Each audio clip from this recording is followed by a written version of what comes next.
Good morning dear students. BA second year की हमारी class का ये फर्स्ट पेपर है, जिसमें हम जो आज टॉपिक लेने वाले हैं उस टॉपिक का नाम है से का बाजार नियम।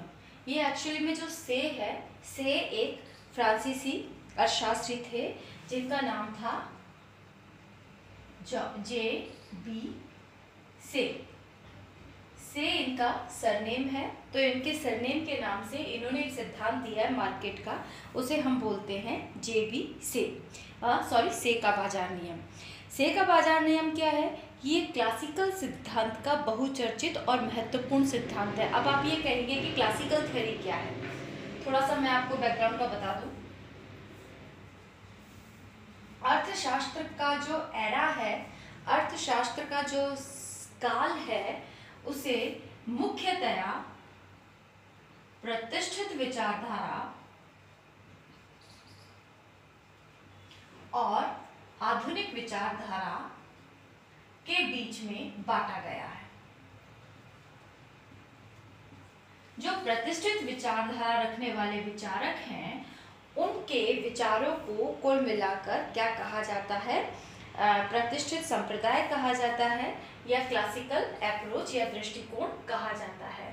तो प्रतिष्ठित विचारधारा के एक अर्थशास्त्री हैं जिनका नाम है जे.बी.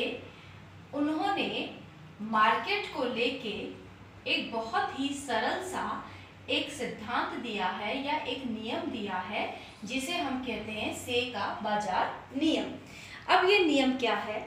इस नियम की सबसे पहली जो एक महत्वपूर्ण वक्तव्य है या इसका एक जो वाक्यांश है, वो वाक्यांश कुछ इस तरीके से है, इन्वर्टेड कोमाओं से हम दिखाते हैं।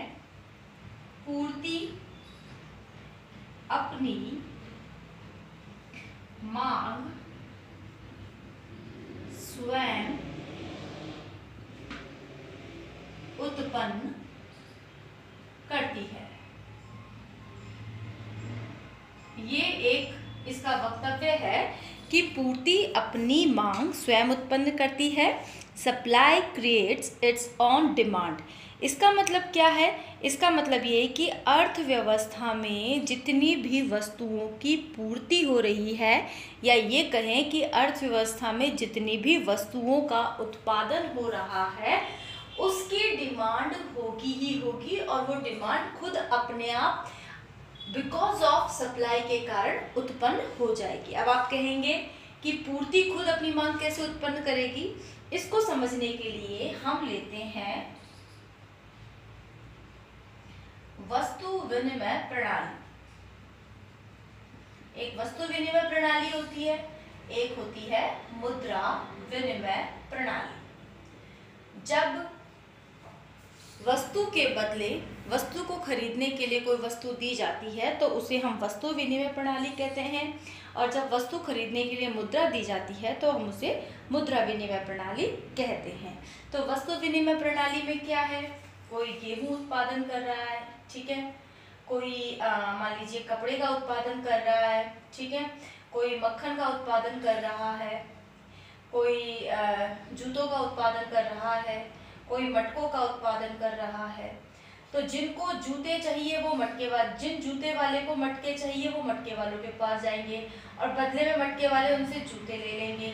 इसी तरीके से जिनके पास मक्खन है लेकिन वो मक्खन को लेके शूज़ वाले के पास जाएंगे कि आप हमें मक्खन के बदले शूज़ दे दीजिए और शूज़ के बदले मक्खन ले लीजिए। इस तरीके से ये सब आपस में वस्तुओं का विनिमय कर लेंगे, एक दूसरे से वस्तुएं खरीद लेंगे, वस्तुओं को बेच लेंगे। तो यहाँ पे क्या हुआ? प्रोडक्शन किसका था? गेहूं, कपड़ा, मक्खन, जूते, मटके। या हम कहें पूर्ति किसकी थी? गेहूं की, कपड़े की, मक्खन की, जूतों की, मटकों की। लेकिन इस पूर्ति ने खुद की अपनी डिमांड पैदा कर ली। इसी तरीके से मुद्रा विनिमय प्रणाली में भी होता क्या है कि जो कुछ भी मार्केट में आता है, प्रोडक्शन आता है, वो सारा का सारा खरीद लिया जाता है। यहाँ पर वस्तु के बदले वस्तु दी जा रही थी, मुद्रा विनिमय प्रणाली में वस्तु के बदले रुपए देकर उसको खरीद लिया जाता है। अच्छा, से के बाजार नियम में क्या होता है कि समाज में कभी भी उत्पादन अतिरिक्त नहीं होता है, जिसे हम ओवर प्रोडक्शन बोलते हैं, वो कभी भी नहीं होता है। ये प्रॉब्लम कभी भी क्रिएट नहीं होती है। और अगर मान लो कभी भी प्रोडक्शन एक्सेस में हो जाए या बहुत ज़्यादा हो जाए तो क्या होगा, तो अन्य वस्तुओं से उसका विनिमय अनुपात घट जाएगा और संतुलन स्थापित हो जाएगा। जैसे मैं आपको उदाहरण देती हूँ, मान लीजिए किसान गेहूं का उत्पादन करता है और उत्पादन अधिक हो जाता है, तो जुलाहे के कपड़े या किसी अन्य वस्तु से उसका विनिमय अनुपात घट जाएगा, जिसे पुनः संतुलन स्थापित हो जाएगा। यह भी संभव है कि इस प्रकार की दशा में गेहूं का उत्पादन करने वाला किसान अधिक विश्राम करना पसंद करेगा अथवा किसी दूसरी वस्तु का थोड़ा उत्पादन करना पसंद करेगा। इस प्रकार किसी विशेष वस्तु के उत्पादन की अधिकता से नया समायोजन स्थापित होने में विशेष कठिनाई नहीं होगी। इसलिए से के नियम में वस्तु विनिमय प्रणाली में लागू होने में कोई कठिनाई नहीं होगी। लेकिन प्रश्न ये उठता है कि क्या मुद्रा का उपयोग होने में ये आपका से का नियम लागू होगा? तो बिल्कुल ये लागू होगा, कोई अंतर नहीं पड़ेगा, बस वस्तु की जगह यहाँ पर मुद्रा आ जाएगी।